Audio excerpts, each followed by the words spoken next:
ऐसा लगता है कि किसी भी युग में सांपों को सबसे खतरनाक शिकारी माना जाता था, यहाँ तक कि डायनासोरों के साथ भी। टाइटेनोबोआ को देखिए, लेकिन यही प्रकृति का नियम है। हमेशा संतुलन बनाए रखना होता है और हर शिकारी, चाहे वह कितना भी क्रूर क्यों न हो, उसका भी कोई दुश्मन होता है। और हाँ, आपने सही समझा, आज हम नेवले के बारे में बात करेंगे।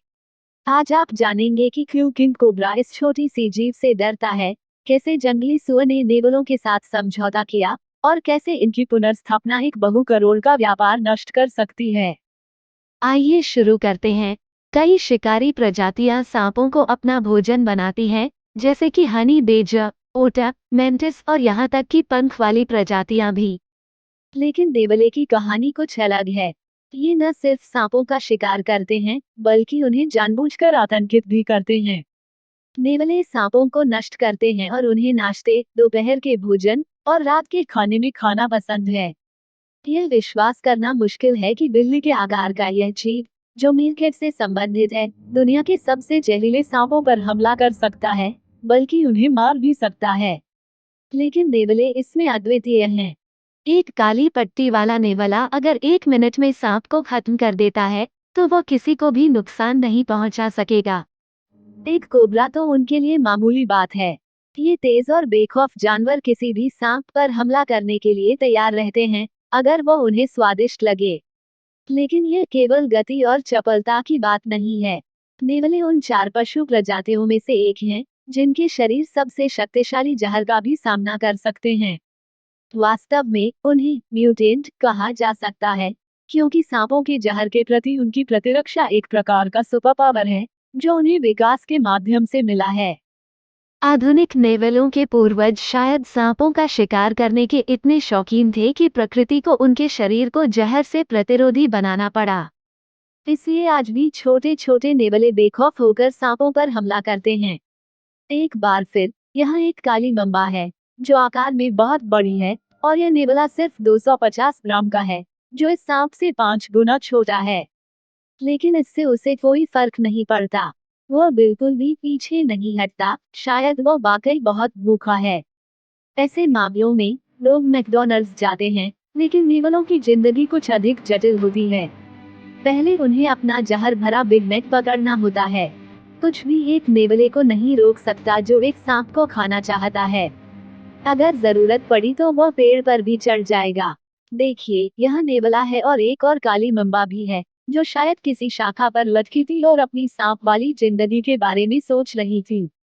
एक ऐसी जिंदगी जिसमें वो दुनिया के सबसे घातक जानवरों में से एक हो सकती थी, और फिर भी कोई नीरगेट उसे परेशान कर रहा है। नहीं आक्रामकता, न ही जहर, न ही पेड़ उसे रोक सकता है।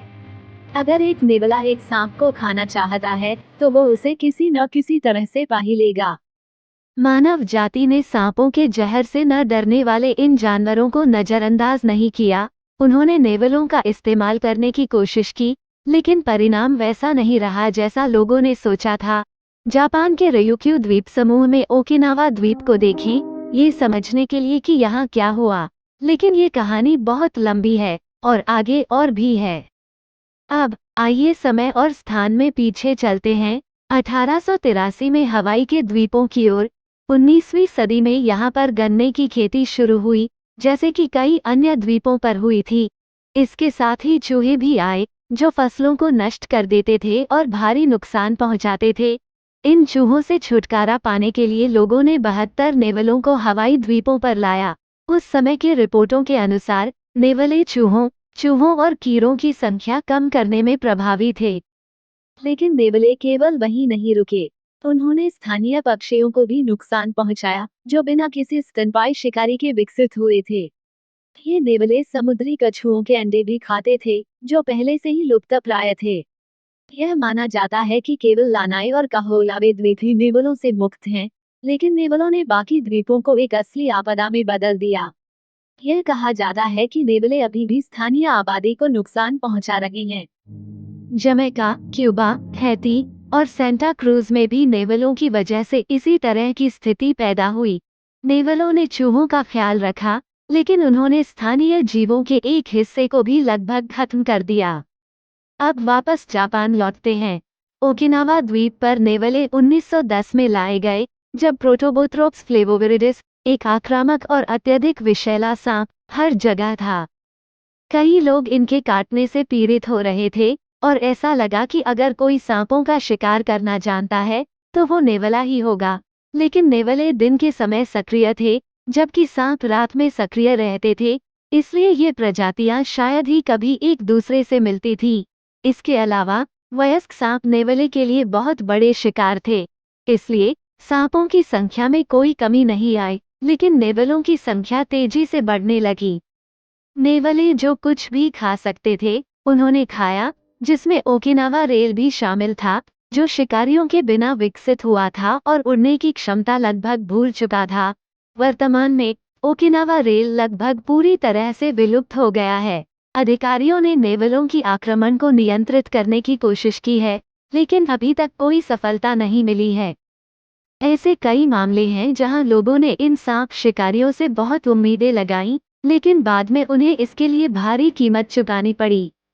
मैंने बस सबसे प्रसिद्ध और बड़े मामलों को सूचीबद्ध किया है। नेवले का हमला कुछ ऐसा होता है, वे घरेलू बत्तखों को भी मार सकते हैं, भले ही वे सांप न लगें। नेवलों का आहार काफी विविध होता है और उन्हें अपने शिकार की सटीक आकृति से कोई फर्क नहीं पड़ता। चाहे वह लंबा और फुफकारने वाला हो, पंखों वाला और चिल्लाने वाला हो, या फिर बेरीज और पके हुए खाने जैसा कुछ हो, वे सब कुछ खा सकते हैं। इसलिए नेवलों को न्यूजीलैंड में प्रतिबंधित कर दिया गया है। मैं मजाक नहीं कर रहा हूँ। न्यूजीलैंड में सुरिकाता को छोड़कर नेवलों की सभी प्रजातियां 1996 से प्रतिबंधित हैं। वहाँ बहुत सारे अद्वितीय जानवर हैं जो निश्चित रूप से इन शिकारी जीवों से नुकसान झेलेंगे या पूरी तरह से गायब हो जाएंगे। और वहाँ कोई सांप भी नहीं है, इसलिए नेवलों को वहाँ बिल्कुल भी पसंद नहीं आएगा। नेवलों को अमेरिका में भी प्रतिबंधित किया गया है। उन्हें वहां आयात करना पूरी तरह से अवैध है, भले ही वह नेवला कितना भी विनम्र और शिक्षित क्यों न हो, यहाँ तक कि अगर वो एक पालतू जानवर के रूप में ही क्यों न हो। एकमात्र अनोखा मामला 1962 में हुआ, जब एक व्यापारी नाविक एक नेवला लेकर अमेरिका आया। शायद उसे इस बात का बिल्कुल भी अंदाजा नहीं था कि वह जानवर अमेरिका में मर जाएगा। सौभाग्य से एक सार्वजनिक अभियान चलाया गया, जिसके कारण उस नेवले को मिनेसोटा के एक चिड़ियाघर में रखा गया, जहां वो कुछ साल के गुंडे, जो किसी से भी लड़ने के लिए तैयार हैं और किसी भी चीज को खाने के लिए तैयार हैं। यहाँ, उदाहरण के लिए, वे एक अजगर पर हमला कर रहे हैं। देखिए, सब कुछ एक बहादुर नेवले के साथ शुरू होता है जो यह देखने के लिए बाहर निकलता है कि क्या शिकार मरा हुआ है। उसके बाद बाकी सभी नेवले आकर उसे खाते हैं। और यहाँ एक और बड़ा सांप है, जो अभी जीवित है। यह बहुत बड़ा लगता है, शायद इस गिरोह के लिए थोड़ा ज्यादा है, लेकिन कोई बात नहीं। मुझे आश्चर्य नहीं होगा अगर नेवले अपने दूर के रिश्तेदारों को पड़ोसी जंगल से बुला लें, और अगर वे आ जाएं, तो सब कुछ भूलकर नई लड़ाई शुरू हो जाएगी। अगर वे नहीं आते, तो भी सांप की परवाह किए बिना उनकी कुछ और महत्वपूर्ण योजनाएं हो सकती हैं, जैसे इलाके का पुनर्वितरण, कबीले की जंग, या पड़ोस पर अधिकार। नेवले पंक्तिबद्ध होकर एक दूसरे के सामने खड़े होते हैं और अचानक हमला करते हैं। कुछ को गंभीर चोटें लग सकती हैं या उनकी मृत्यु भी हो सकती है। लेकिन इसी बीच विरोधी गिरोह के नर और मादा नेवले कभी-कभी आपस में मिलते-जुलते भी हैं। ये दुर्लभ है कि वे उस समूह को छोड़ें जिसमें वे पैदा हुए थे, और किसी तरह से इनब्रीडिंग से बचना होता है। इसलिए वे लड़ाई भी कर सकते हैं और साथ ही वंश को भी आगे बढ़ा सकते हैं, सब कुछ एक ही जगह पर। अगर आपको लगता है कि नेवले केवल बड़े दुश्मनों या अपने गिरोह के साथ ही लड़ते हैं, तो यहाँ इसका एक उल्टा उदाहरण है। 4 शेर एक अकेली मिस्र नेवली के खिलाफ। मुझे लगता है कि शब्दकोश में साहस शब्द के सामने इस नेवली की तस्वीर होनी चाहिए। लेकिन नेवले गिरोह क्यों बनाते हैं और खुद का ख्याल क्यों रख सकते हैं? कई प्रजातियां, जैसे कि धारीदार नेवले, बहुत सामाजिक जानवर होते हैं। वे बड़े और करीबी समूहों में रहते हैं, जिनमें 7 से 40 तक सदस्य होते हैं। ये सदस्य एक दूसरे से जुड़े रहते हैं। समूह में कोई स्पष्ट पदानुक्रम नहीं होता, केवल उम्र के आधार पर प्रभुत्व होता है। संघर्ष बहुत कम होते हैं। सभी सदस्य एक साथ सोते हैं और खाते हैं। यहाँ तक कि जन्म भी लगभग एक ही समय में होते हैं। इसलिए पूरा समूह बच्चों की देखभाल करता है। युवा पीढ़ी की निगरानी की जाती है और उन्हें भोजन भी दिया जाता है। हर नेवला अपने समूह के अन्य सदस्यों की मदद पर भरोसा कर सकता है।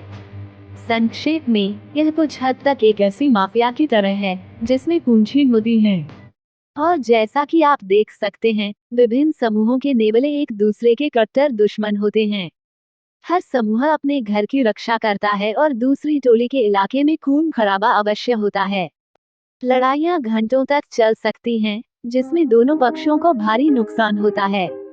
यह सब किसी क्लासिक फिल्म जैसा है, बस गोलियों की कमी है और मालन ब्रांडो नहीं है। मुझे अब ये लगने लगा है कि नेवले शायद हर किसी के साथ संघर्ष के लिए तैयार रहते हैं, फिर भी ऐसे जानवर हैं जो उनके दोस्त बन जाते हैं या कह सकते हैं कि आपसी लाभ के लिए एक तरह का समझौता करते हैं, और ये जीव जंगली सुअर हैं। सीधे शब्दों में कहें तो यह द लायन किंग की टिमोन और पुम्बा की जोड़ी जैसी है। जंगली सुअर को नेवले बहुत पसंद हैं। वे उन्हें अपने ऊपर दौड़ने देते हैं, अपने पंजों से उन्हें छूने देते हैं और यहाँ तक कि उनके कानों में अपनी नाक भी डालने देते हैं। नेवले उन्हें कीड़े और टिक्स जैसे परेशान करने वाले कीड़ों से राहत दिलाते हैं, जिससे सुअरों की खुजली दूर होती है और बदले में नेवलों को एक अच्छा प्रोटीन युक्त भोजन मिलता है और सभी खुश रहते हैं।